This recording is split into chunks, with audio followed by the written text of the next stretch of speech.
Hello there everyone and welcome to a new edition of Lydia's Crafty Corner with me, Lydia, in my little crafty corner. So today I'm going to be creating a card that was inspired by the movie Encanto. So I was inspired, so I decided to make a card.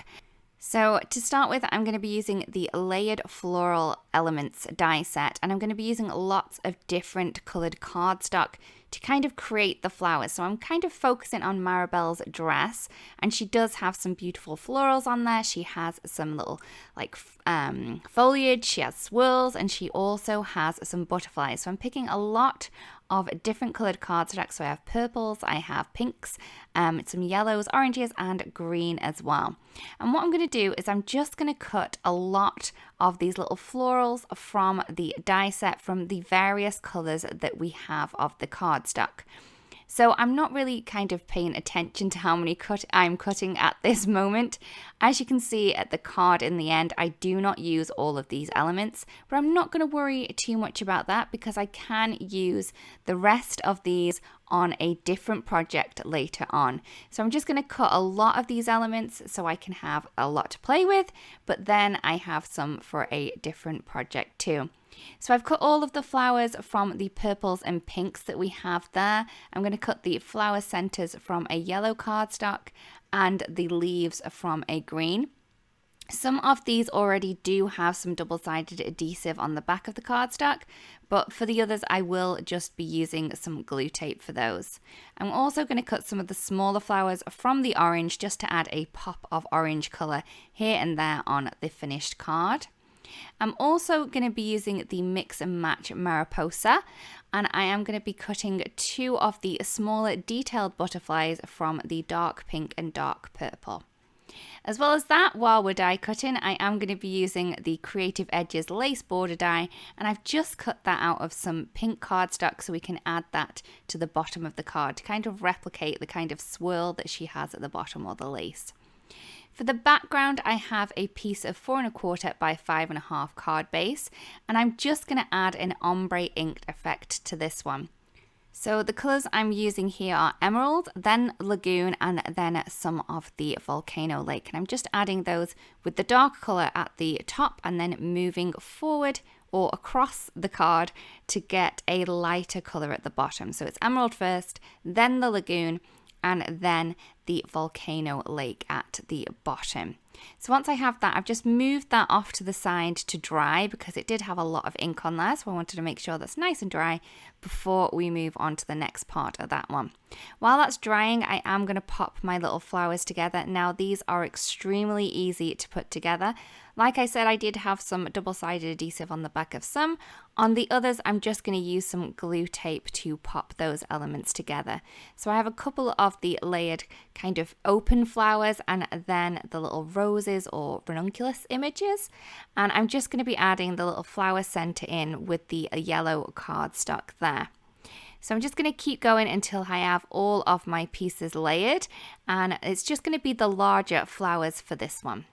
Once that's done, my piece was nice and dry, and then added a little bit of anti-static powder and then arranged my flowers into position. And I'm going to be using one of the leaf images from the Embroidered Blooms stamp set to add more foliage to the background. I'm also going to be using the Fluorescent green embossing powder from Altenew. It's not one that I use very often, but I thought it would work so well for kind of adding a little bit more colour and a pop of green to the background here. So I'm just going to go ahead and add the leaves where I think they're going to look great, because we're going to kind of have a swirl of the flowers and the images across the left part of the card. So I'm just going to pop 5 of those in. You know me with my odds, so I just wanted to make sure there was an odd number there. So there was also some swirls on her dress, so I wanted to add some swirls. The swirls I'm using are from the Peony Scrolls stamp set. So I'm just going to use 2 of the larger swirls on the set. And this time around, I am going to be heat embossing those using some of the Razzleberry embossing powder from Altenew. I did forget to say that I am using the embossing ink to stamp all of these images. So this means that the embossing powder is going to stick to that, so then I can heat set the images into place. So I'm just going to finish off with a couple of these smaller swirls. You can kind of change the look of these swirls by the way that you place them on the acrylic block, kind of stretch them out a little bit if you want to. And I did add quite a few of these, and I just really loved that kind of pop of pinky purple that we have on the top of the green, and also that really pretty background. If you do get any pieces of powder where you don't want them, just use a dry paintbrush to knock them away before you do heat set. I'm then going to start putting my card together. So I have a 4 1/4 by 5 1/2 white card base, and I'm just going to add a strip of navy cardstock to the bottom. I'm then going to take the really pretty lace border die cut that we have from the pink, and I'm just going to add that underneath the panel that we've just heat embossed and inked to. So I'm just using some glue tape to add that on. For a little bit more dimension with this card, I'm then going to add this panel onto my card base using some foam tape. So this is the foam tape from Altenew, so I'm just going to add that to the back and then pop my panel in place. It may go over the top, and all you're going to need to do is flip that over and then cut off any overhanging pieces there. I'm then going to go ahead and put my images into position. As you can see, I did not use all of the little flowers that I cut out at the start, so I do have some for a later project. And I'm just going to go ahead and play around with the positioning or the staging of how I'm going to have everything looking. So remember, you can actually cut your die cuts if you kind of want them a little bit shorter or want a different look to them. You don't necessarily need to use them exactly how they come out of the die. So you can really play around with these. So as I said before, these little flowers that I have here, I'm going to add with some foam tape. And then the rest of the images, I will use some wet glue just to pop them in place.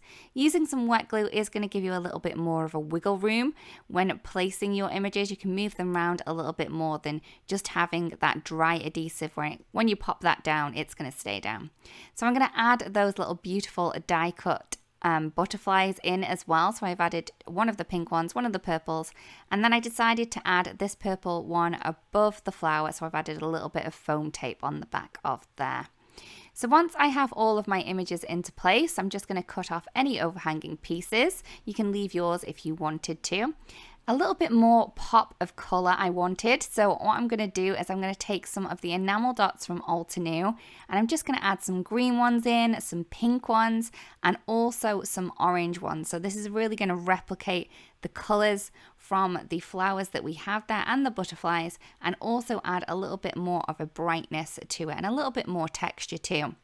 For the sentiment, I'm going to go with the Simple Greetings die set, and I'm going to take the 2 hugs sentiment. So we have the sentiment and then the shadow, and I'm going to cut the shadow out of some of the navy cardstock and then the hugs itself out of some pink cardstock.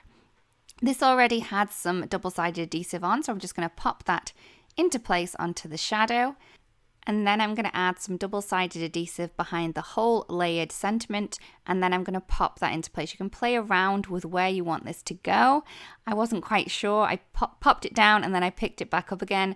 I didn't press it down firmly, so it meant I was able to remove it. Once you're happy, you can then give that a good squidge to keep that in place. And here is the card complete.